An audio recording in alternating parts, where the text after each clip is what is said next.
The morning of April 6, 1945. Radar Picket Station, Number 1, 60 miles north of Okinawa. Lieutenant Commander Beckton stands on the bridge of USS Laffey, a Fletcher-class destroyer, watching the radar scope paint targets that make his blood run cold. 22 incoming aircraft, then 30, then 50. His ship carries 5 5-inch guns in enclosed turrets, each capable of firing 15 rounds per minute under normal conditions. But these aren't normal conditions. His crew has trained for this moment, drilling until loading and firing became muscle memory. They know these guns can do something the Japanese don't expect. 22 rounds per minute. For the next 80 minutes, Laffey will prove what American industrial might and crew training can accomplish when every second counts. The question isn't whether Fletcher-class destroyers were good ships. By 1945, everyone knew they were. The question is whether 5 guns firing faster than anything the Japanese had ever encountered could stop waves of pilots who had no intention of returning home, because that's what kamikaze means, not just divine wind. It means the pilot climbing into that cockpit has already written his farewell letters. The aircraft carrying him toward your ship isn't trying to drop a bomb and escape. It's trying to become a bomb. And when you're a destroyer on picket duty, you're the first thing those pilots see. The Fletcher-class destroyer was born from dissatisfaction. In 1939, the United States Navy looked at its destroyer fleet and didn't like what it saw. The Porter and Summers classes were destroyer leaders, larger and more complex than the Navy wanted. The previous Benson and Gleaves classes were capable ships, but the admirals wanted more firepower, more range, and more adaptability for the vast Pacific distances they knew war would demand. The design bureaus at the Navy's offices circulated questionnaires. How many guns do you need? How many torpedo tubes? How much depth charge capacity? At what point does a destroyer become too large to be effective? The answers came back consistent. 5 5-inch dual-purpose guns, 10 torpedo tubes, substantial anti-aircraft armament, and enough fuel capacity to operate 6,500 nautical miles from base. If you're enjoying this deep dive into the story, hit the subscribe button and let us know in the comments from where in the world you are watching from today. The result was a ship 376 feet long, with a flush deck design that added structural strength. Displacing 2,050 tons standard and over 2,500 tons fully loaded, these were large destroyers. The power plant delivered 60,000 shaft horsepower through 2 propellers, giving a design speed of 38 knots. Fast enough to screen carriers, powerful enough to fight surface actions, and versatile enough to hunt submarines or bombard shore positions. But the heart of the Fletcher class was those 5 5-inch guns. The Mark 12 5-inch, 38 caliber gun wasn't new technology in 1942. The Navy had been mounting these weapons since the mid-1930s. What made them revolutionary was the combination of the gun itself with the fire control system and the training of American gun crews. Each gun sat in an enclosed Mark 30 mounting. The barrel was 5 inches in diameter and 38 calibers long, meaning the barrel length was 190 inches, just short of 16 feet. The gun fired a semi-fixed round, a 54-pound projectile paired with a 28-pound shell casing containing 15 pounds of powder. The initial velocity was 2,600 feet per second. Maximum range against surface targets was 18,200 yards. Maximum ceiling for anti-aircraft fire was 37,200 feet. The technical specifications matter because they explain what happened when these guns faced kamikaze attacks. The gun's versatility was extraordinary. The same weapon could engage aircraft at high elevation or surface targets at low angle. The mounting could train at 25 degrees per second and elevate from -15 degrees to +85 degrees at 15 degrees per second. This meant the gun could track a maneuvering aircraft through radical course changes. The loading system was the key to the weapon's effectiveness. An electric hydraulic power rammer used 7.5 horsepower to ram the 93-pound round, projectile and powder case combined, into the chamber at any elevation angle in less than 1 second. This was critical. Many naval guns could only be loaded at specific angles, forcing the gun to return to loading position after each shot. The Fletcher's 5-inch guns could be loaded at maximum elevation while tracking an aircraft diving toward the ship. No pause. No repositioning. Just continuous fire. The base ring mounts with integral ammunition hoists had a nominal rate of fire of 15 rounds per minute per barrel. But here's where American training culture made the difference. With a well-drilled crews that practiced until every movement was automatic, 22 rounds per minute was achievable for short bursts. Inside each gun mount, 11 men worked in choreographed precision. The mount captain commanded the crew. The pointer controlled elevation. The trainer controlled the traverse. Projectile men handled the shells. Powder men handled the propellant cases. The fuse setter man operated the mechanism that armed the projectile's fuse. The hot shell man removed spent brass casings ejected from the breech. The sight setter adjusted the gun's optical sighting system. 2 additional men passed ammunition from the ready service lockers to the loading positions. 11 men. 93 pounds of ammunition per shot. In a confined steel chamber that heated rapidly with sustained fire, the brass casings ejected through the back of the mount at elevations up to 35 degrees, clanging onto the deck in a constant rain of spent metal. At maximum rate of fire, the mount filled with cordite smoke despite the ventilation system. The temperature inside could exceed 100 degrees Fahrenheit. The noise was physically painful, but those crews kept loading, kept firing, because they understood what was coming toward them. The ammunition itself told part of the story. Fletcher-class destroyers typically carried 525 rounds per gun in the magazines, plus 50 ready rounds per gun, totaling 575 rounds per weapon. That's 2,875 rounds of 5-inch ammunition aboard ship. When you're firing 22 rounds per minute, you can empty a gun's ready ammunition in just over 2 minutes. Then the crews had to rely on the hoists bringing shells up from the magazines below. 2 types of anti-aircraft ammunition dominated the load by 1944. The AA common projectile was a 55-pound shell with a mechanical time fuse. The fuse was set before firing, calculated to detonate the shell at a specific time after leaving the gun. This created a pattern of shrapnel at a predetermined altitude. Fire control officers would set the fuses based on the target's observed altitude and calculated time of flight. The smoke puffs from these bursts served 2 purposes. They created lethal fragments that could damage or destroy aircraft, and they provided visual reference points that allowed fire control officers to adjust their solutions. But the real revolution came with the VT fuse, variable time, proximity fuse. By mid-1944, Fletcher-class destroyers were loading 3 VT rounds for every 1 AA common round. These proximity fuses were technological marvels, miniaturized radar sets inside a shell nose that detected nearby aircraft and detonated automatically. Instead of hoping your timed fuse matched the aircraft's actual position, the proximity fuse guaranteed detonation when an aircraft was within 70 feet. The combination of proximity-fused ammunition and 22 rounds per minute changed the mathematics of air defense dramatically. The Mark 37 gunfire control system coordinated all 5 guns. Mounted atop the pilot house, the director housing contained radar systems, optical rangefinders, and a ballistic computer. The Mark 12 fire control radar tracked targets.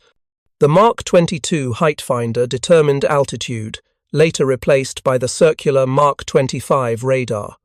The Mark 1A fire control computer processed all the data, tracking information, target speed, course, altitude, wind conditions, ship's motion, and generated firing solutions. The Mark 6 gyroscope stabilized the entire system despite the ship's rolling and pitching. When the system worked properly, all 5 guns tracked the same target and fired as one battery. The director calculated the lead angle, the point in space where the target would be when the shells arrived, and the guns fired there. Even when a kamikaze was maneuvering violently, the computer adjusted continuously. Human gunners simply couldn't track and aim fast enough. The mechanical computer could.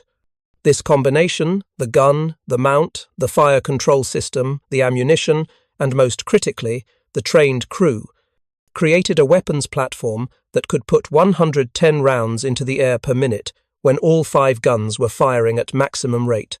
110 55-pound projectiles, each one capable of bringing down an aircraft, all guided by a central computer system that made continuous adjustments. That's what the Japanese were flying into when they approached a Fletcher-class destroyer. But having the capability wasn't enough. The crews had to use it effectively under conditions that tested every limit of human endurance. Because kamikaze attacks weren't orderly affairs where targets appeared one at a time, they were coordinated mass assaults designed to overwhelm defenses through sheer numbers. And by April 1945, the Japanese had refined kamikaze tactics to a brutal efficiency. The Pacific War had been grinding toward Japan for 3 years by the time Okinawa became the next objective. The island sat just 340 miles from the Japanese home islands. Capturing it would provide airfields for bombers to strike Japan itself and anchorages for the vast fleet that would support an invasion. The Japanese understood this perfectly. They also understood they couldn't stop the invasion through conventional means. The Imperial Japanese Navy had lost most of its carriers at the Battle of the Philippine Sea in June 1944. The remnants of the surface fleet had been shattered at Leyte Gulf in October. By 1945, Japan's naval air power consisted of land-based aircraft flown by pilots with minimal training. In October 1944, Vice Admiral Takejiro Onishi had proposed a solution to this problem. Organized suicide attacks. If pilots were being shot down anyway before they could deliver their weapons, why not guarantee a hit by crashing directly into the target? A Mitsubishi, a 6M0 fighter, cost approximately $50,000 to build. Add in pilot training, fuel, maintenance, and operational costs, and each aircraft represented an investment near $100,000. Under normal doctrine, that investment was meant to be reused. The pilot would attack, disengage if the situation became untenable, and return to fight another day. But by late 1944, Japanese pilots weren't surviving long enough to build experience. American aircraft were superior, American pilots were better trained. American numbers were overwhelming.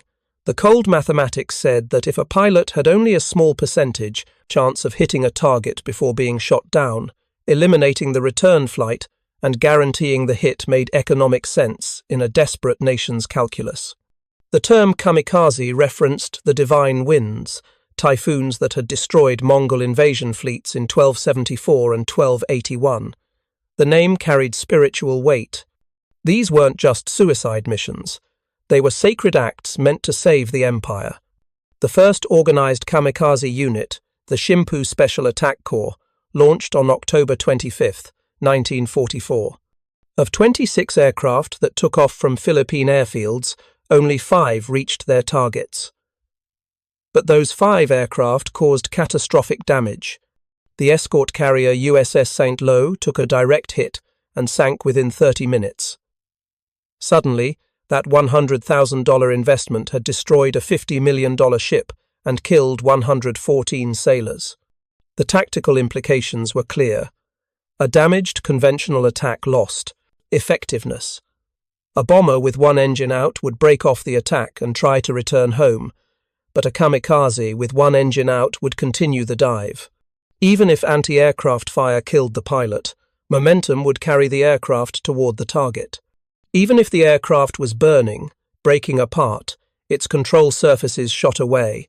Simple physics meant it was still a guided missile until it hit something or crashed into the ocean. This fundamentally changed defensive doctrine. Traditional air defense assumed that if you damaged an enemy aircraft sufficiently, it would abort the attack. Kamikaze doctrine meant the attack continued until the aircraft physically disintegrated or struck its target. American naval commanders immediately grasped the nightmare this created. Every previous air attack involved pilots who wanted to survive, pilots who would dodge, weave, take evasive action when faced with heavy fire. Kamikaze pilots were trained to press straight through defensive fire to reach their targets. The psychological impact matched the tactical challenge. American sailors had faced enemy fire for years, but watching an aircraft continue its dive even after being hit multiple times, even after catching fire, knowing the pilot was deliberately aiming for your exact position, created a unique kind of horror. Japan ramped up kamikaze production through late 1944 and into 1945. They didn't need sophisticated aircraft. Even obsolete trainers could be loaded with explosives and flown on one-way missions. The Yokosuka MXY-7 Oka was essentially a piloted rocket bomb that cost just $35,000 to produce. It was cheaper, simpler, and in its own horrific way, sometimes more effective than conventional bombers when it reached its target. By the time the invasion of Okinawa began on April 1, 1945, the Japanese had stockpiled thousands of aircraft for kamikaze missions. The plan was simple and brutal: launch massive coordinated attacks called kikusui, floating chrysanthemums, against the American fleet. Sink enough ships, kill enough sailors, and perhaps the Americans would decide the cost of invading Japan itself was too high. The statistics from Okinawa tell you everything about the scale of this campaign. Over 82 days, Japan would launch nearly 2,000 kamikaze sorties. The Americans assembled the most powerful naval force in history to support the invasion. 11 fleet carriers, 6 light carriers, 22 escort carriers, 8 fast battleships, 10 old battleships, 13 heavy cruisers, 13 light cruisers, 132 destroyers, and supporting vessels that brought the total to over 1,500 ships. Those destroyers were critical to the defense plan. Radar picket stations were established in a ring 60 to 80 miles from the main fleet. Destroyers, primarily Fletcher-class ships, would station themselves at these pickets with supporting landing craft. Their mission was to provide early warning of incoming kamikaze attacks through their radar systems, and to shoot down as many aircraft as possible before they reached the high-value targets, the carriers and battleships anchored off Okinawa's shores. It was a mission that made perfect tactical sense and amounted to a death sentence for many destroyer crews. The first Kikusui attack began on April 6. 355 kamikaze aircraft launched simultaneously across a 50-mile front. The radar picket destroyers saw them coming.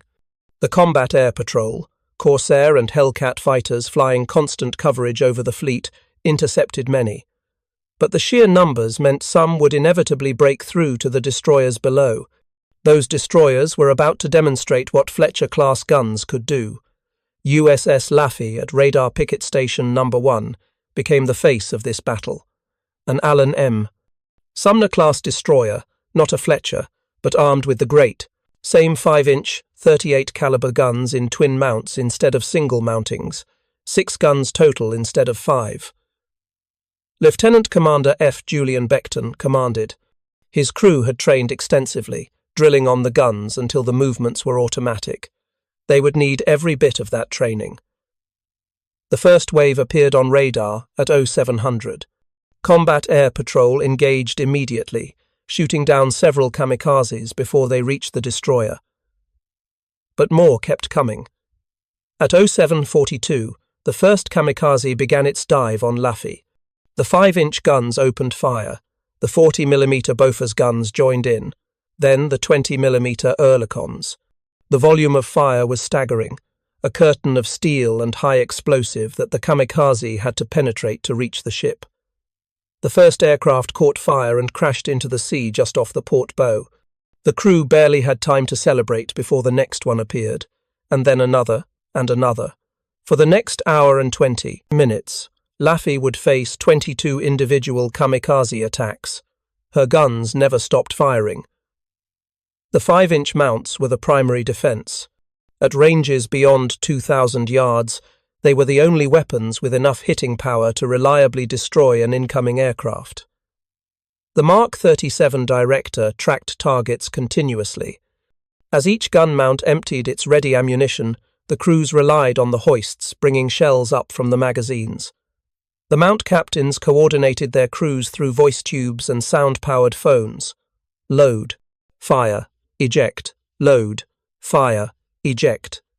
The rhythm became everything.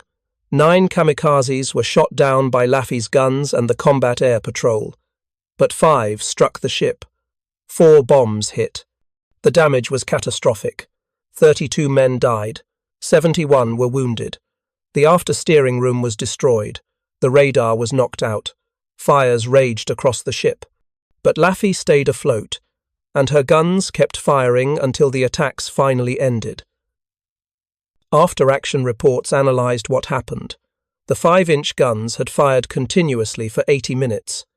The exact number of rounds fired wasn't recorded in the chaos, but survivors estimated each gun crew maintained close to maximum rate of fire for most of the engagement.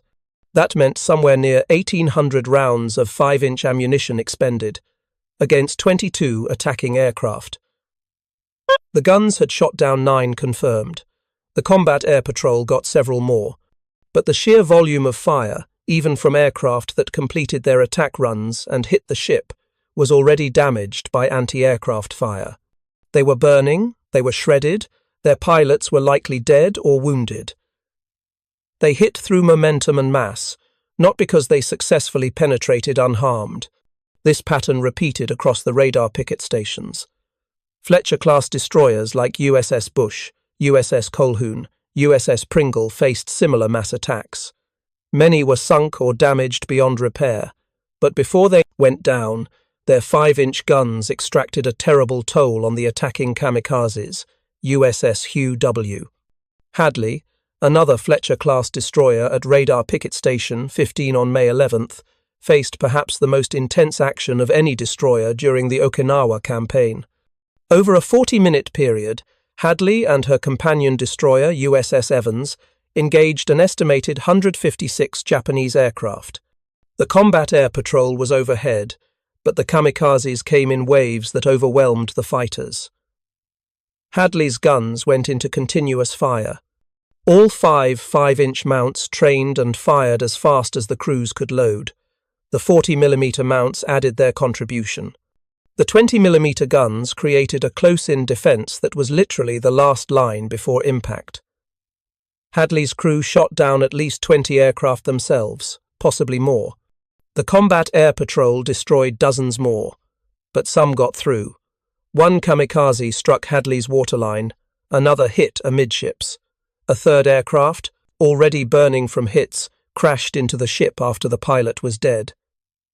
Hadley survived, barely, but was so badly damaged she never returned to combat.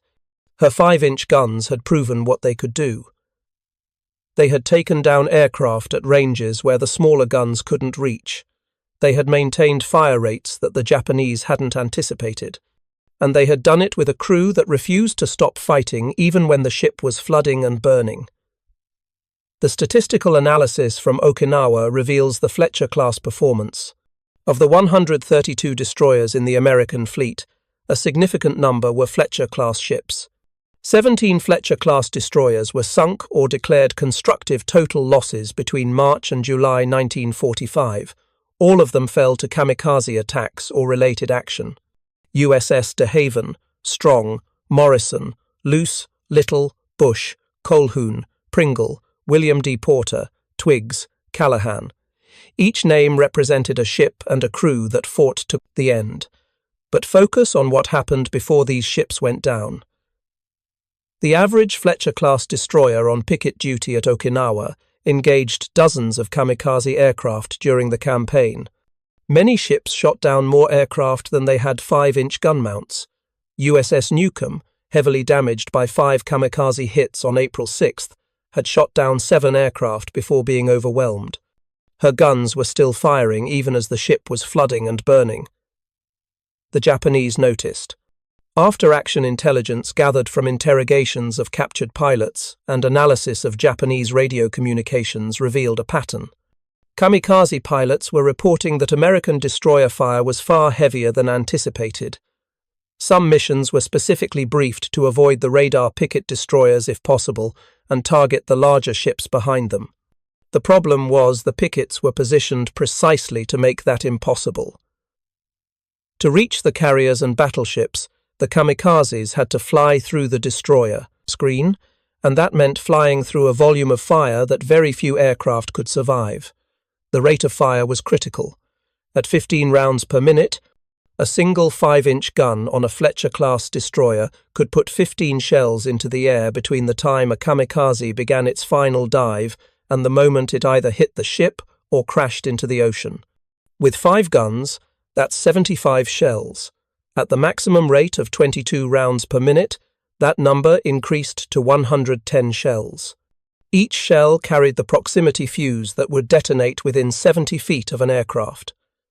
The effective engagement envelope extended from 18,000 yards, over 10 miles, down to point-blank range.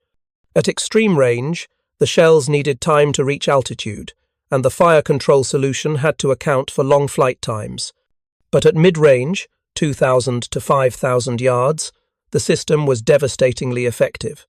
The shell's flight time was short, the target's motion was predictable, and the proximity fuse guaranteed that any shell passing near the aircraft would detonate. Japanese pilots who survived kamikaze missions and were captured, or who wrote final letters before their missions, described the defensive fire in terms that revealed their shock. Walls of explosions. Continuous bursts that made it impossible to fly through unscathed. One pilot's letter, recovered after the war, described American destroyers as fortresses that spit fire continuously like dragons. The metaphor was revealing.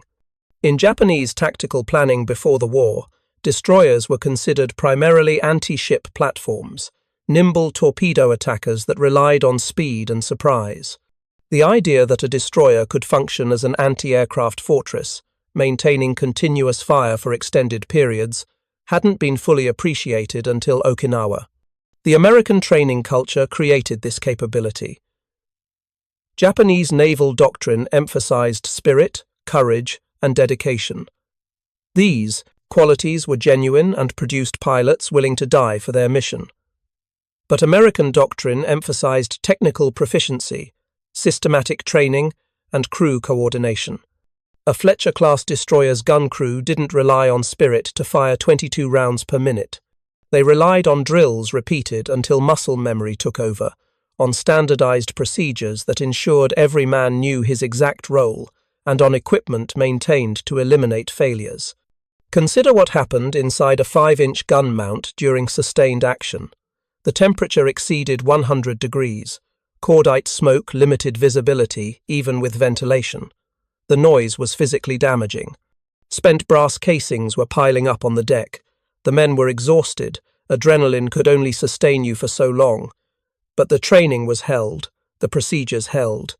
Load the shell nose first into the loading tray. The power rammer drives it into the chamber. Load the powder casing behind it. Close the breech. The gun fires. Automatically, when the fire control solution aligns, the breech opens. The spent casing ejects. Start again. Every man in the mount knew his role so thoroughly that he could perform it while exhausted, deafened, and terrified. The logistics behind this performance were equally impressive. Each Fletcher-class destroyer carried 575 rounds per 5-inch gun. That's 2,875 rounds total for all 5 guns. During intense action at Okinawa, some destroyers expended their entire 5-inch ammunition supply and had to withdraw for resupply. USS Richard P. Leary expended over 4,000 rounds per gun during the campaign, requiring barrel replacements due to wear. The barrels were rated for 4,600 effective full charges before accuracy degraded. Shooting over 4,000 rounds meant the gun was approaching the end of its service life, but it was still firing. The ammunition supply chain stretched back to the United States during 1945. American factories produced millions of 5-inch shells. The proximity fuses alone represented a massive industrial effort. By the Okinawa campaign, production had reached over 1 million proximity fuses per month. Each fuse contained miniaturized vacuum tubes, batteries, and electronics that had to survive the 20,000 G acceleration of being fired from a gun. Quality control rejected any fuse that didn't meet specifications, but the rejection rate was kept below 2%. 98 out of every 100 fuses worked perfectly when needed. This industrial capability meant that every Fletcher-class destroyer at Okinawa had access to essentially unlimited ammunition as long as they could reach a supply ship. The tenders and ammunition ships stationed at Kirama-Reto, a small island group near Okinawa, could reload a destroyer's magazines in less than 48 hours. A Fletcher would expend its ammunition load on picket duty, steam to Kirama-Reto, reload, refuel, make emergency repairs if needed, and return to the picket line. The cycle continued for months. If you find this story engaging, please take a moment to subscribe and enable notifications. It helps us continue producing in-depth content like this. The Japanese kamikaze strategy at Okinawa aimed to create a war of attrition. Sink enough ships, kill enough sailors, and force the Americans to conclude that invasion of Japan would cost too much blood. The mathematics behind this strategy assumed that each kamikaze mission would result in significant damage to an American ship. If 10 aircraft attacked and 3 succeeded in hitting targets, and each hit caused serious damage, then launching 2,000 kamikaze sorties should devastate the fleet. But the Fletcher-class destroyers and their sister ships disrupted this calculation. The rate at which American anti-aircraft fire destroyed incoming kamikazes exceeded Japanese planning estimates. Intelligence reports from earlier in the war had suggested that American anti-aircraft defenses could be saturated by mass attacks. This had proven partially true at places like the Philippine Sea, but by Okinawa, the combination of improved fire control systems, proximity-fused ammunition, and extensively trained gun crews created a defensive capability that changed the mathematics. During the 10 major Kikusui attacks at Okinawa between April 6 and June 22, Japan launched 1,500 kamikaze aircraft in coordinated mass raids. American records document 30 ships sunk and 368 damaged. Those are significant losses. But consider the ratio: 1,500 attacking aircraft, 30 ships sunk. That's a 50-to-1 ratio. Even counting the damaged ships, it's roughly a 4-to-1 ratio of aircraft expended per ship hit. The Fletcher-class destroyers on the radar picket line absorbed much of this attack. They were positioned specifically to intercept kamikazes before they reached the high-value targets. And while many Fletchers were sunk or damaged, they succeeded in their mission. The carriers and battleships anchored off Okinawa continued operating. The invasion proceeded. The logistics continued flowing. Japan's strategy of creating unacceptable losses through kamikaze attacks failed to achieve its objective. The Fletcher crews who survived Okinawa understood what they had accomplished. In memoirs and interviews recorded decades later, survivors described the experience in terms that revealed both the horror of facing kamikaze attacks and the confidence they had in their ships and their training.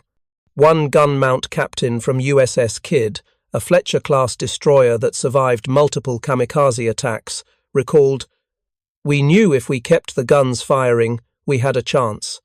Stop shooting, and you die. It was that simple." This mentality pervaded the destroyer crews. The 5-inch guns represented life, as long as they were. Firing, as long as the shells were going down range, the ship had a chance to survive. The moment the guns went silent, whether from damage or ammunition exhaustion, the ship became vulnerable. So the crews kept loading, kept firing, through exhaustion and fear, and the physical punishment of sustained combat. The gun barrels heated with continuous fire. After 50 rounds in rapid succession, the barrel temperature could exceed safe limits. Standard procedure called for allowing the barrel to cool. During kamikaze attacks, that procedure was ignored. The guns fired until they malfunctioned, or until the attack ended. Some ships reported barrels that had fired so many rounds so quickly that the rifling showed visible wear when inspected after battle. The Navy accepted this. Barrels could be replaced. Ships and crews couldn't. The Fletcher-class design proved remarkably resilient. Ships that were hit by kamikazes, ships that by all logical assessment should have sunk, somehow stayed afloat. USS Newcomb took 5 kamikaze hits in a 90-minute attack and didn't sink. The ship was effectively destroyed, declared a constructive total loss after returning to port, but it floated. The flush deck design distributed structural loads effectively. The compartmentalization limited flooding. The damage control training meant that crews could contain fires and prevent progressive flooding even while under continued attack. Not all Fletchers were so fortunate. USS Pringle took a single kamikaze hit on April 16th and broke in half, sinking in 6 minutes. The aircraft struck directly in the forward fire room, and the resulting explosion broke the ship's keel. 113 men died. But even in Pringle's case, the ship's guns had been firing continuously up until the moment of impact. The 5-inch mounts shot down several aircraft before the one that killed the ship penetrated the defences. The aerial perspective reveals the scope of what these ships faced. Imagine being a kamikaze pilot approaching Okinawa from the north. You're flying at 8,000 feet, conserving altitude for your final dive. Your aircraft is loaded with a 500-pound bomb. You've been flying for over an hour from your base in Kyushu. Your training consisted of 20 hours of flight instruction, just enough to take off, fly straight, and dive into a target. You can't navigate well. You're depending on following the more experienced pilots in your formation. You spot the American fleet ahead. The carriers are visible, massive ships surrounded by escorts. That's your target. But between you and them are the radar picket destroyers. The moment the destroyer's radar tracks you, the calculation starts. The fire control computer processes your course, speed, and altitude. The 5-inch guns train toward your position. You're still 8 miles away. You begin your dive. The first shells explode around you at 6 miles. Black puffs of smoke appear in your path. You adjust course. The explosions follow. At 4 miles, the volume increases. The shells are detonating with proximity fuses. You don't understand this technology. You just know that the sky is filled with explosions that seem to track your every movement. At 2 miles, you're committed to the dive. You push the stick forward, aiming for the destroyer below. The explosions are continuous now. Something hits your wing. The aircraft shudders but stays airborne. Something else hits the engine. Fire erupts from the cowling. You're still diving. Another hit. The controls go slack. You're no longer flying the aircraft. You're just a passenger in a burning metal coffin that gravity is pulling toward the ocean. You never reach the destroyer. The aircraft impacts the water 200 yards from the ship's port side. This scenario played out hundreds of times in Okinawa. For every kamikaze that successfully hit a ship, several more were destroyed before reaching attack range. The Fletcher-class 5-inch guns created a defensive zone that extended miles from the ship. Any aircraft entering that zone faced continuous fire that only increased in intensity as the range closed. The Japanese adjusted tactics. Early in the Okinawa campaign, kamikazes approached at medium altitude, 8 to 10,000 feet, which gave them time to spot targets and select approach angles. The American radar tracked them easily at these altitudes, giving the fire control systems extended engagement time. So, later attacks shifted to low-altitude approaches, sometimes just above the water, to reduce radar detection time and limit the engagement window. The Fletcher crews adapted. The Mark 37 Director could track low-flying targets, though the radar had difficulty picking up aircraft against the sea return clutter. So spotters with binoculars became critical. When radar couldn't acquire the target, the gun mounts shifted to local control. The mount captain would aim manually, using optical sights. The accuracy decreased, but volume of fire compensated. All 5 guns would fire at the observed target position, creating a pattern of bursts that the aircraft would have to fly through. Another Japanese adaptation was the use of obsolete aircraft. Late-model Zero fighters and modern bombers were increasingly scarce, so the kamikaze units began using trainers, obsolete biplanes, even float planes. These aircraft were slower, which made them easier to hit, but they were also more available. The Yokosuka K-5Y, a biplane trainer called Willow by American intelligence, became surprisingly common in later kamikaze attacks. These biplanes could barely exceed 100 knots, but they were hard to track on radar due to their wood and fabric construction, and their slow speed meant they could maneuver tightly at low altitude. USS Callahan, a Fletcher-class destroyer, was sunk by a K-5Y biplane on July 29, 1945, the last ship sunk in World War I. The biplane approached at night, flying low over the water. Callahan's radar didn't acquire the target until it was within a mile. The 5-inch guns opened fire, but the engagement time was insufficient. The biplane crashed into the ship, and the resulting fire and explosion caused flooding that couldn't be controlled. Callahan sank, and 73 men died. Even in failure, the story reveals the system's effectiveness. That biplane succeeded because it exploited the few vulnerabilities the Fletcher-class defense had. Night operations reduced visual acquisition time. Low altitude reduced radar effectiveness. Slow speed meant the aircraft could adjust course even under fire. And luck, random chance, meant the aircraft wasn't hit during the brief engagement window. Under daylight conditions with normal approach profiles, that biplane would have been destroyed miles from the ship. The cumulative effect of Fletcher-class destroyer performance at Okinawa was strategic. Japan's Kamikaze campaign was supposed to create unacceptable losses that would force a negotiated end to the war. Instead, the campaign revealed that even suicide tactics couldn't overcome American material and technical advantages. Yes, destroyers were sunk. Yes, sailors died. But the fleet continued operating. The invasion succeeded, and the ratio of American losses to Japanese effort was far lower than Japanese planning had anticipated. Japanese naval intelligence after Okinawa attempted to assess what had gone wrong.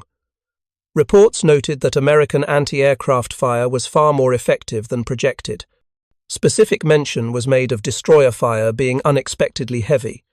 Some reports estimated that American destroyers were firing anti-aircraft ammunition at rates that exceeded Japanese estimates by a factor of 2.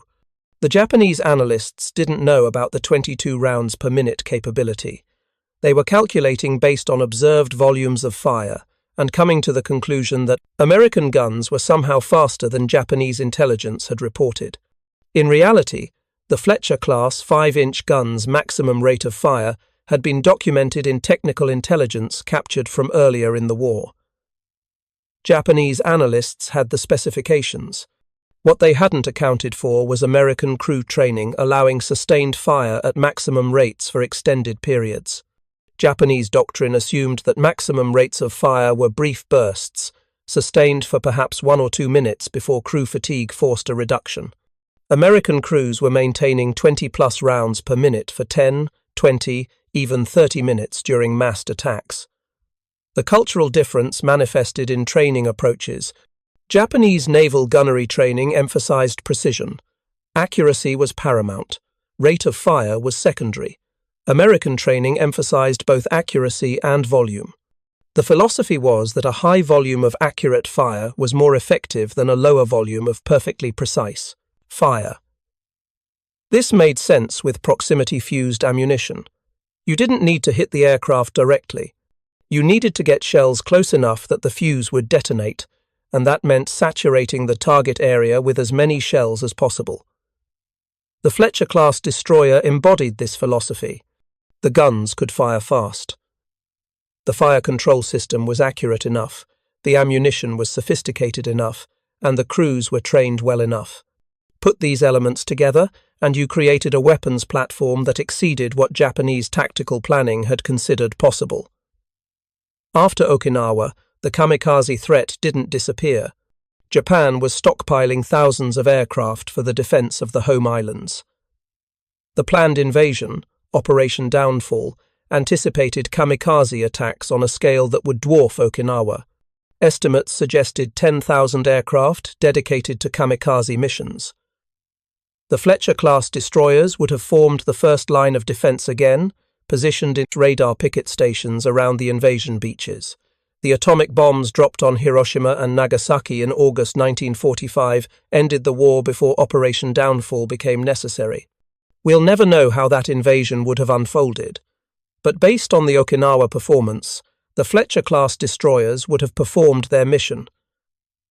Many would have been sunk, many more sailors would have died, but the guns would have kept firing, and the invasion would have proceeded. The legacy of the Fletcher-class destroyer extends beyond World War II. Of the 175 ships commissioned, the majority survived the war. Many served in Korea, where their 5-inch guns proved equally effective in shore bombardment roles. Some served into the 1970s, more than 30 years after their construction. Several were transferred to Allied navies and served even longer. The last Fletcher in service, Bamquitlahuac, formerly USS John Rogers, left the Mexican Navy in 2001. That meant the class had a service life spanning almost 6 decades, but the peak of their achievement was Okinawa, the battle where 5-inch guns firing 22 rounds per minute faced thousands of pilots willing to die. The battle where American industrial might, technical sophistication, and crew training combined to create a defensive capability that even suicide tactics couldn't overcome. The battle where the mathematics of naval warfare shifted permanently, proving that technology and training could counter fanaticism and courage. The crews who manned those guns understood what they had accomplished. They knew they had faced an enemy who couldn't be intimidated, who wouldn't break off attacks, who would press home their runs even while burning and dying. And they knew they had stopped them. Not every time, not perfectly, but enough. They had kept firing when every instinct said to take cover. They had maintained discipline when chaos surrounded them. They had trusted their training when fear threatened to overwhelm reason. That's the story behind the title. Japan was stunned by Fletcher-class 5-inch guns firing 22 rounds per minute at kamikazes. Not because the Japanese didn't know the guns could fire that fast. The technical specifications were available. They were stunned because they hadn't believed American crews could sustain that rate of fire under combat conditions. They hadn't accounted for the training culture that turned maximum specifications into operational reality. They hadn't understood that American naval doctrine had created a system where the ship, the weapon, the ammunition, and the crew functioned as one integrated whole. The 5-inch gun was just steel and mechanisms. The proximity fuse was just electronics and explosives. The Mark 37 director was just computers and radar.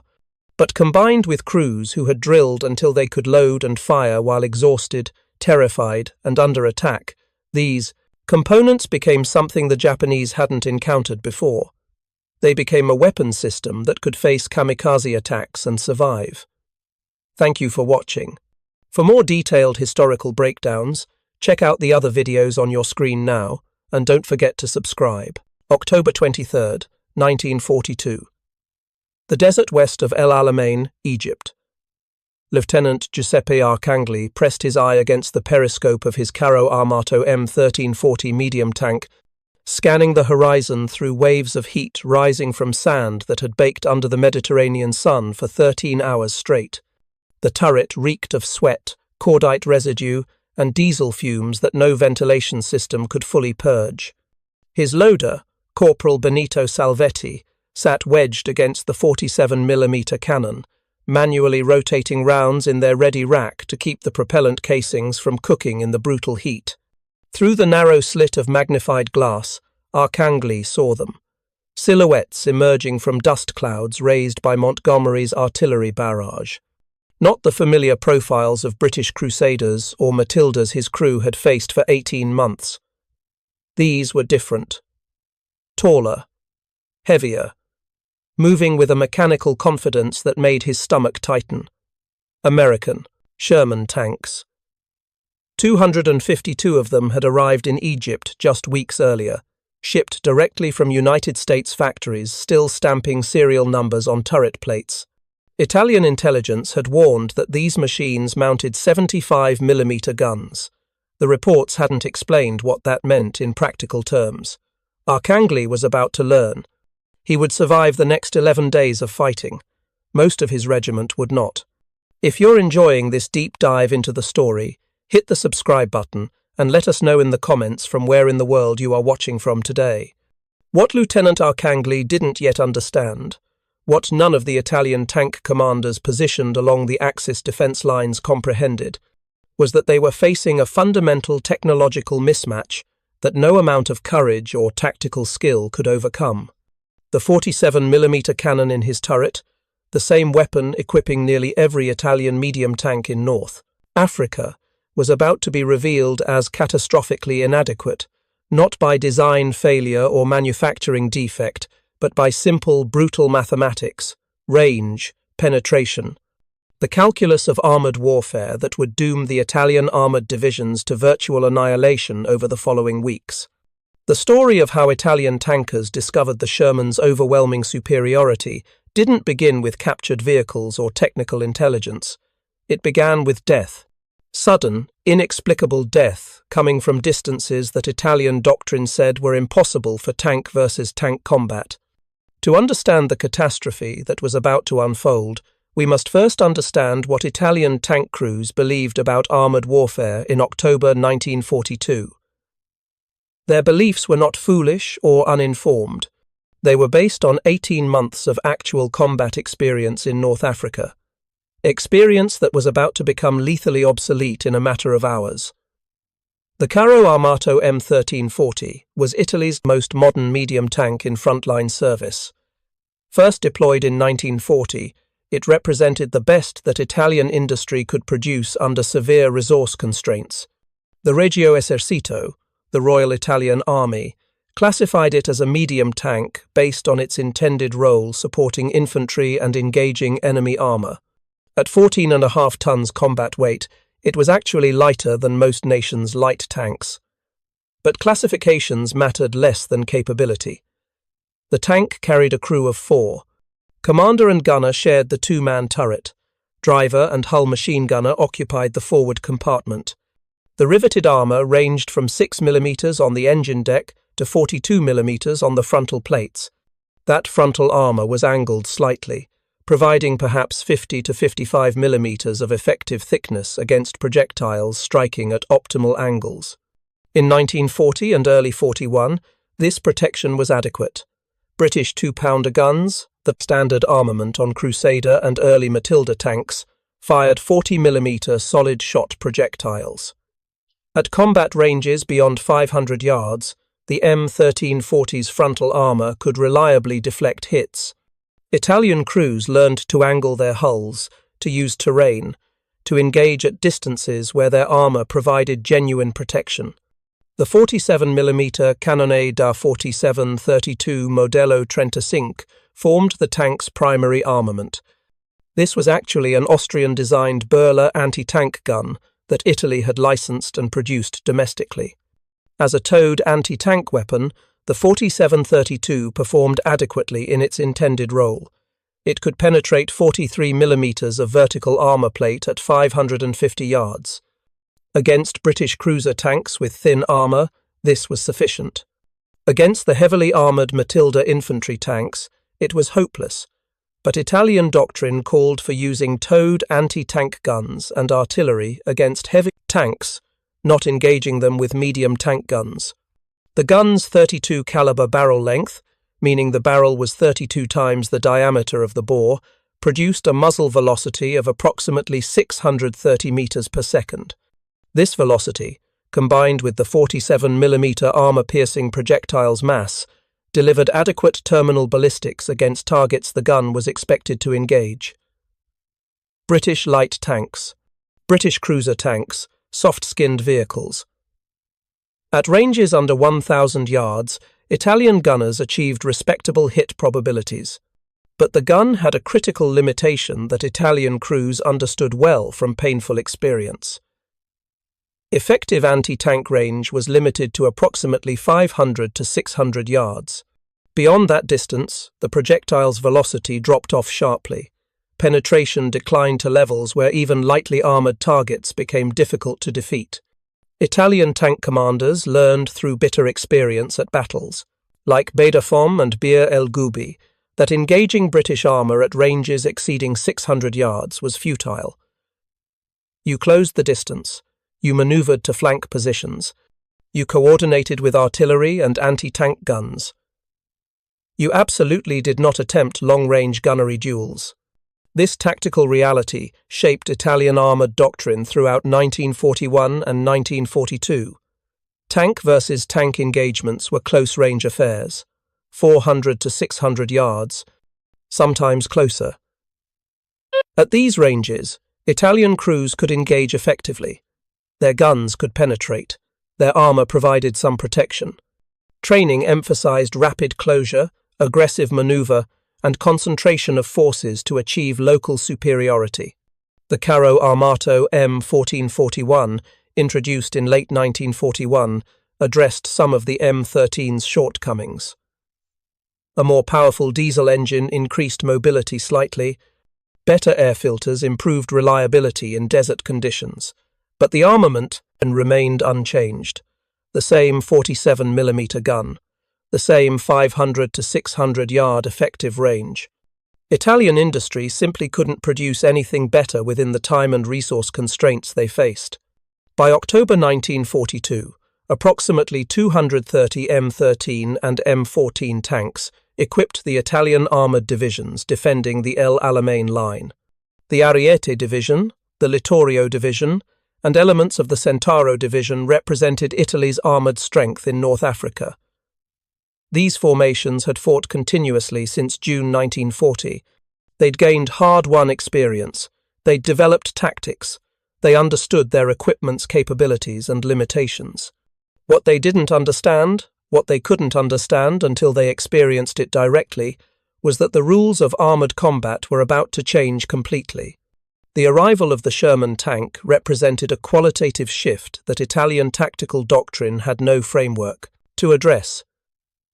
The M4 Sherman medium tank that Lieutenant Arcangli saw approaching through his periscope was the product of American mass production hitting its stride.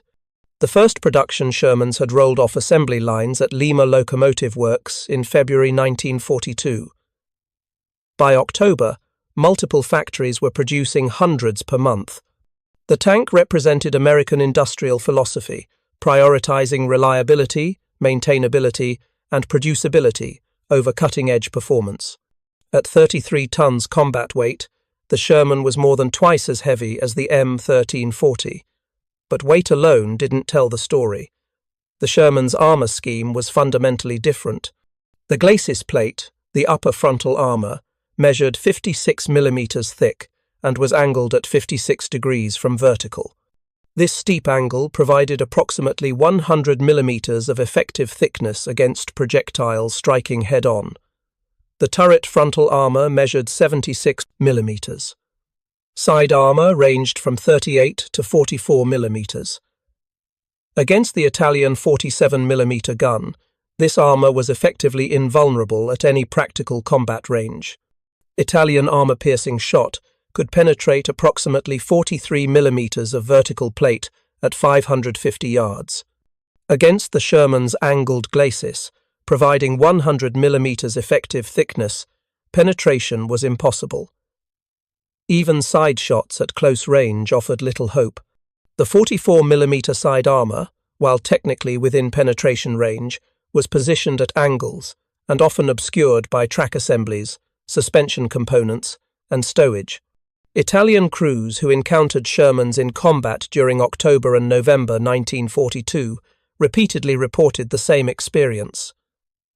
Hitting the Sherman wasn't difficult. The tank was tall. It had a high profile. Gunners could achieve hits at ranges where they'd successfully engaged British cruiser tanks. But hits didn't penetrate. Armour-piercing shot sparked off the glacis plate. Projectiles ricocheted off turret facets. The Sherman simply absorbed punishment that would have destroyed an M1340. But the true horror, the realization that transformed tactical disadvantage into strategic catastrophe, came from the other direction. The Sherman's main armament was the 75mm M3 gun. This weapon was actually derived from the American M1918, a one-field gun, a World War I design that had been modernized and adapted for tank use. The 75mm designation referred to the bore diameter. The barrel length was 37 calibers, giving it an L-37 designation in modern nomenclature. The M3 gun fired a 14.9-pound armor-piercing projectile at a muzzle velocity of 594 meters per second. This velocity was actually slightly lower than the Italian 47mm gun, but the projectile's significantly greater mass meant it carried far more kinetic energy. The M61 armor-piercing capped ballistic cap round, the standard anti-tank ammunition, could penetrate 81 millimeters of vertical armor plate at 500 yards. At 1,000 yards, penetration dropped to 73 millimeters.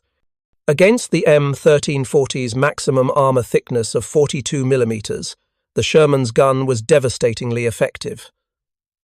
But the catastrophic disparity wasn't just about penetration. It was about range. Effective anti-tank range for the 75mm M3 was approximately 1,500 to 2,000 yards, depending on target and ammunition type. At these distances, the Sherman could engage Italian tanks with confidence of penetration, while remaining completely immune to return fire. The implications were simple and absolute. Italian tanks had to close to within 500 yards to have any hope of penetrating a Sherman. But at 500 yards, the Sherman could already have fired multiple aimed shots, and closing that distance meant crossing 1,000 yards of open desert under accurate 75mm fire. The mathematics were brutal. An Italian tank attempting to close from 1,500 yards to 500 yards needed to cover 1,000 yards of ground. The M1340's maximum road speed was 32 kilometers per hour, approximately 20 miles per hour. Cross-country speed over desert terrain averaged perhaps half that. 10 miles per hour equals about 15 feet per second. 1,000 yards equals 3,000 feet. 200 seconds of exposure time, minimum, more than 3 minutes. A well-trained Sherman crew could fire approximately 6 aimed rounds per minute. In 3 minutes of approach time, assuming the Italian tank wasn't obscured by terrain or concealment, the Sherman could fire 18 rounds. Combat reports from El Alamein indicated average accuracy of approximately 30 to 40% for moving targets at ranges between 1,000 and 1,500 yards. That meant 6 to 7 hits during the approach.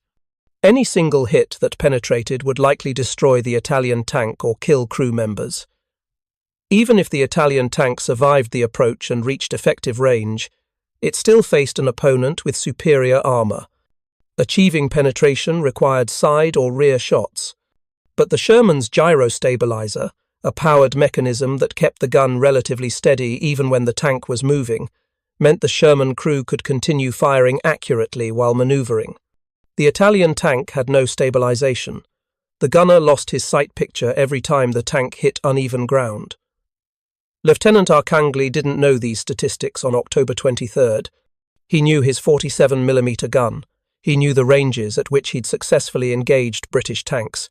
He knew his armor could withstand 2-pounder fire at moderate range. He had in no frame of reference for what was about to happen. The British artillery barrage that opened the Battle of El Alamein at 21:40 hours on October 23, 1942, was the largest concentrated bombardment the Western Desert had ever experienced. 900 artillery pieces fired for 5.5 hours, expending hundreds of thousands of rounds. The objective wasn't just to kill Axis troops. It was to suppress defensive positions, destroy communications, and most critically, blow lanes through the extensive minefields protecting the Axis lines. Italian tank units sheltered in hull-down positions during the barrage, engines shut down to conserve fuel that was already desperately scarce. The Ariete Division occupied positions south of the main British thrust. The Littorio Division held ground further north. Both formations were dispersed, their tanks dug into shallow revetments scraped from hard desert pan by bulldozers and hand labour. The revetments provided concealment and some protection from artillery airbursts. They would prove useless against direct-fire tank guns. When the artillery barrage lifted at 0200 hours on October 24th, British infantry and engineer units pushed forward through marked lanes in the minefields. Behind them came the armour, not immediately, not in the first hours, but as dawn approached and the infantry secured initial objectives, the tanks moved forward to exploit and expand the penetration. Arkangly's company received its first contact report at approximately 0700 hours, British armour advancing from the northeast. Range approximately 3,000 yards. The early morning sun was behind the British tanks, making observation difficult through crude Italian optics. The company commander ordered the M1340s to start engines and prepare to manoeuvre. Standard doctrine. Allow the British to close to effective range, then counterattack from flank positions, using speed and coordination. But as the range closed to 2,000 yards, something was wrong. British tanks weren't just advancing, they were firing, and hits were landing. Arkangly watched through his periscope as geysers of sand erupted around Italian positions. A shell struck the revetment wall 15 yards to his left, showering his tank with rock fragments and dust. That was impossible. British tanks didn't engage at 2,000 yards. Their guns couldn't achieve kills at that range. Everyone knew this. Then the first Italian tank died. A company mate positioned 200 yards to Arkangly's right.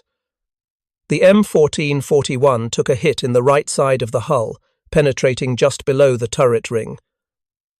The tank didn't explode. It simply stopped. White smoke poured from the engine deck. The crew bailed out, running away from the disabled vehicle. They'd covered maybe 50 yards when a second hit struck the tank's turret. This time it did explode, ammunition cooking off in a pillar of flame and black smoke. Arkangly's company commander ordered the counterattack. 12 M1340s lurched forward from their revetments, accelerating across the open ground. The plan was simple: close to 500 yards, use speed and manoeuvre to complicate the British gunners' aim, return fire once in effective range, overwhelm the British tanks through concentration of force. They made it approximately 400 yards before the first of Arkangly's company died. The tank to his immediate left took a direct hit through the glacis plate, the frontal armour that was supposed to provide protection. The projectile penetrated completely, exited through the engine compartment, and detonated the fuel tank. The Carro Armato M1340 ran on diesel fuel, which was supposedly safer than gasoline. The tank became a fireball anyway. No crew members escaped. At 1,200 yards range, Arkangly's gunner, Sergeant Emilio Cardini, screamed that he had a target. Cardini traversed the turret manually, cranking the hand wheel with desperate speed. He'd been a tank gunner for 2 years. He knew his sights, he knew his gun. He fired. The 47mm cannon cracked. The breech recoiled. The loader immediately rammed another round. Cardini fired again, and again. Arkangly pressed his face against the commander's periscope, trying to observe fall of shot. He saw nothing. No hits, no impact sparks. Perhaps the rounds were falling short. Perhaps they were missing high. At 1,200 yards, Italian guns weren't expected to achieve hits on moving targets. But the alternative was incomprehensible. At 1,000 yards, another company mate took a hit. The shell penetrated the turret, killing the gunner and commander instantly. The driver somehow managed to throw the tank into reverse, pulling back toward Italian lines with black smoke pouring from the open turret hatches. He made it perhaps 100 yards before a second hit stopped the tank permanently. At 900 yards, Arkangly's tank was hit for the first time. The projectile struck the glacis plate, the frontal armour, at a slight angle. The armour-piercing shot didn't penetrate, but the impact was violent enough to stun the crew. Arkangly's head slammed against the periscope housing. Blood ran from his nose. His ears rang. Through watering eyes, he saw Cardini frantically traversing the turret, searching for the tank that had just tried to kill them. They were going to die. Arkangly understood this with sudden clarity. They were going to die because someone had changed the rules, and nobody had told them. The company commander's tank took 3 hits in rapid succession. All 3 penetrated. The tank exploded so violently that the turret separated from the hull and landed 15 yards away. Arkangly could see the company commander's body, or what remained of it, still strapped into the commander's seat inside the overturned turret. 700 yards. Cardini was firing continuously now, as fast as Salvetti could load. The 47mm shells were finally having some effect, but not on tanks. Cardini was shooting at everything. Anything. A British supply truck behind the tanks caught fire. That was something. It was meaningless, but it was something. At 600 yards, Arkangly realized with horror that the British tanks were Shermans. The high silhouette, the 75mm gun barrel, the rounded turret. These weren't Crusaders. These weren't tanks his company could fight. And 600 yards was close enough that the Sherman crews could see Italian shot bouncing off their armour. Several British tanks were scarred with impact marks where projectiles had struck and failed to penetrate. The Sherman crews kept firing. At 500 yards, point-blank range for Italian guns, Cardini finally achieved a penetrating hit. His target was a Sherman that had turned broadside while firing at another Italian tank. The shot struck the right side of the hull, below the turret, penetrating the 38mm side armour. The Sherman lurched to a stop. Black smoke poured from the engine deck.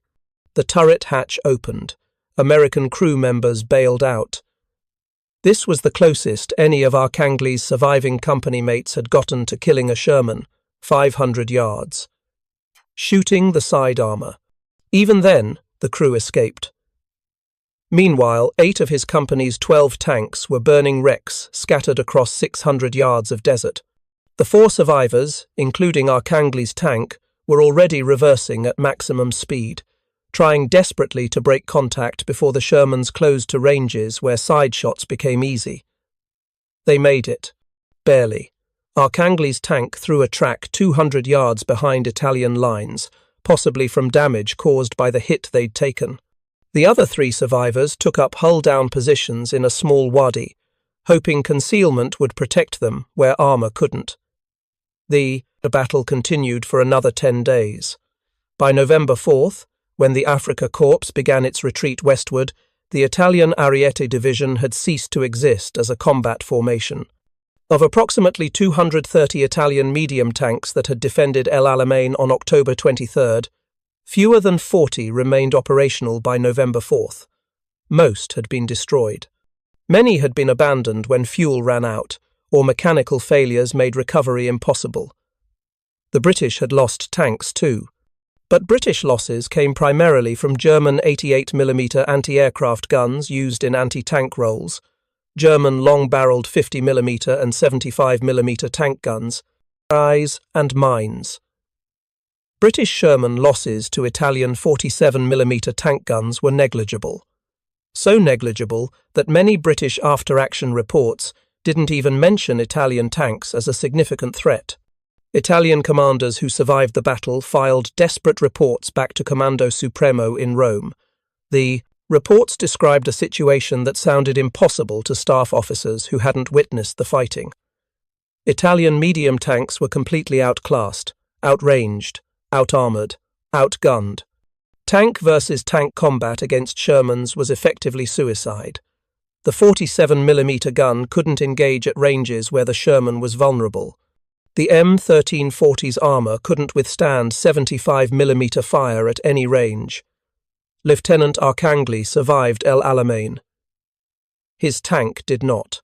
After throwing the track, the crew abandoned it and withdrew on foot.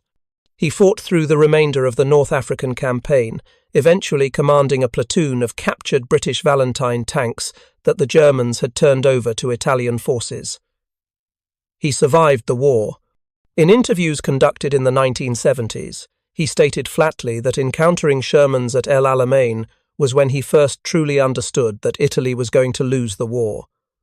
Not because Italian tankers lacked courage or skill, because Italian industry had given them weapons that couldn't compete with what their enemies fielded.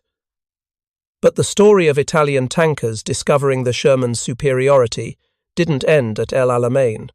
It continued through the retreat across Libya, through the desperate fighting in Tunisia, and ultimately, through the few instances where Axis forces actually captured intact Sherman tanks and could examine them closely. Those examinations confirmed what Italian crews already knew from brutal experience, and they revealed specific details about the Sherman's design and capabilities that explained why the technological gap was so catastrophic. The retreat westward from El Alamein became a nightmare of mechanical breakdown and fuel shortage. Italian M1340s and M1441s, already mechanically stressed from months of desert combat, began failing at catastrophic rates. Unlike German units that could prioritize fuel allocation for their own vehicles, Italian formations received whatever the Germans couldn't use. Tank after tank ran dry and had to be abandoned. Others threw tracks on the rough roads and couldn't be recovered. By the time Italian forces reached defensive positions in western Libya, the Ariete Division could muster fewer than 30 operational tanks. The Littorio Division was in similar condition. The combined Italian armoured strength that had numbered over 200 tanks at El Alamein had been reduced to a fraction through combat, breakdown, and abandonment. British pursuit was relentless. Montgomery's 8th Army, now thoroughly confident in its Sherman-equipped tank brigades, pressed westward with aggressive reconnaissance and rapid pursuit operations. Italian rearguards fought desperate delaying actions, but engagement after engagement demonstrated the same brutal reality. Italian tanks simply couldn't compete. The Shermans engaged from ranges where Italian guns were ineffective, and when Italian tanks attempted to close distance, the Sherman's gyro-stabilizer allowed them to fire accurately even while maneuvering, while Italian gunners lost their sight picture every time their tanks hit rough ground. On January 23, 1943, British forces captured Tripoli, the last major port in Italian Libya. The Afrika Korps and its Italian allied forces continued retreating into Tunisia, where the situation became even more complicated. American forces had landed in Morocco and Algeria during Operation Torch in November 1942.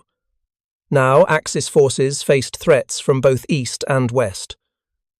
The British 8th Army advancing from Libya, American and British First Army forces pushing from Algeria.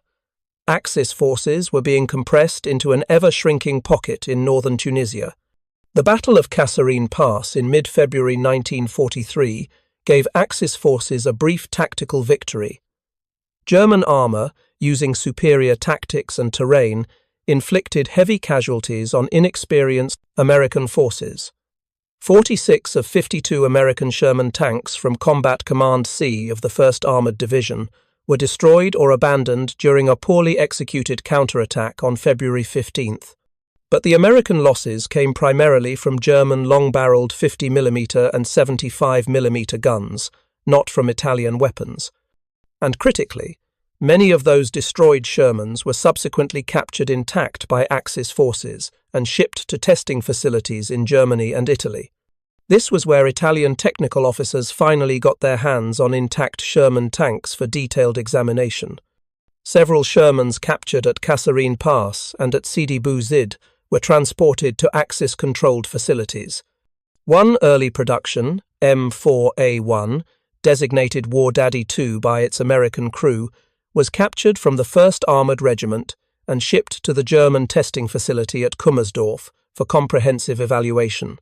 Italian liaison officers attended these tests, desperate for information that might explain the catastrophic defeats they'd experienced. The German technical reports from Kummersdorf painted a picture that validated everything Italian tankers had learned through bitter experience. The Sherman's 75mm M3 gun was examined in detail. Penetration testing against captured German and Italian armour plates confirmed the weapon's devastating effectiveness. At 1,000 yards, the standard M61 armor-piercing capped ballistic cap round could reliably penetrate 81 millimeters of vertical armor plate. At 1,500 yards, penetration was still approximately 73 millimeters. These figures were obtained through actual firing tests, not theoretical calculations. Italian technical officers watching these tests understood immediately what the numbers meant. The M1340's maximum armor thickness of 42 millimeters on the frontal glacis provided no protection whatsoever at any combat range. The Sherman could penetrate Italian tank armor at distances exceeding 2,000 yards if visibility permitted target acquisition, and the Sherman's frontal armor, with its steeply angled glacis providing approximately 100 millimeters of effective thickness, was completely immune to the Italian 47mm gun at all practical ranges. The German report in the military journal Die Wehrmacht concluded with grudging respect. The preliminary investigation on Tunisian soil already showed that this rolling steel mine is not in itself a bad creation. This was remarkable restraint from a German military establishment that generally dismissed Allied equipment as inferior. The report detailed Sherman's advantages methodically. Reliable mechanical systems, good ergonomics for crew efficiency, excellent visibility for the commander, the gyro stabilizer that allowed firing while moving, wet ammunition storage that reduced fire risk after penetration. But the Italian observers focused on different aspects. They examined the turret traverse mechanism, finding it was powered by hydraulics with manual backup. Italian tanks used purely manual traverse, requiring significant physical effort from the gunner. They studied the gun sight, discovering it provided significantly better magnification and field of view than Italian optics. They measured armor thickness at multiple points, confirming that even the Sherman's side armor, at 38 to 44 millimeters, was essentially immune to Italian 47mm fire, except at point-blank range under ideal conditions. The most damning revelation came from range estimation exercises. German and Italian officers used the Sherman's sighting equipment to acquire and track moving targets at various distances. The Sherman's optics and sighting system allowed accurate range estimation and target engagement out to approximately 1,800 yards. Italian tank sights, designed for shorter engagement ranges, became effectively useless beyond 1,000 yards due to poor magnification and limited reticle design. Italian gunners literally couldn't see well enough to engage effectively at the ranges where Sherman crews operated routinely. If you find this story engaging, please take a moment to subscribe and enable notifications. It helps us continue producing in-depth content like this. Italian commanders filed desperate reports to Comando Supremo in Rome, detailing the hopeless situation. Colonel Vittorio Sava, who commanded a battalion of the Ariete Division's remnants, wrote in March 1943, "Our tanks cannot engage the Sherman at distances where we have any prospect of success. To penetrate, we must close to ranges where their superior armor, superior optics, and stabilized guns give them overwhelming advantage. We are asking crews to commit suicide." The Italian military establishment tried desperately to develop solutions. The Semovente da 75-18 self-propelled gun, mounting a 75mm gun on a modified tank chassis, entered production in early 1943. This vehicle could at least fire a projectile capable of damaging Allied armor, but it was an assault gun with limited traverse, not a tank, and Italian industry couldn't produce them in quantities sufficient to replace the hundreds of obsolete M13 and M14 tanks still in service. The Carro Armato P40 heavy tank project, intended to mount a 75mm gun in a fully rotating turret with armor thick enough to withstand Allied weapons, remained mired in development problems. Prototypes were built, tests were conducted, but production facilities were bombed by Allied aircraft. Critical materials became unavailable. The design required specialized components the Italian industry couldn't manufacture. The P40 never entered combat. By May 1943, the Tunisia campaign ended in complete Axis defeat. over 250,000 German and Italian troops surrendered. Among them were the remnants of Italian armoured divisions that had fought since 1940. The Ariete Division, which had fought with distinction at Bir Hachaim and El Alamein, ceased to exist as a military formation. Most of its few remaining tanks had been destroyed or abandoned during the final weeks of fighting. The crews who survived became prisoners of war, their testimony providing Allied intelligence officers with detailed information about Italian tank capabilities and morale.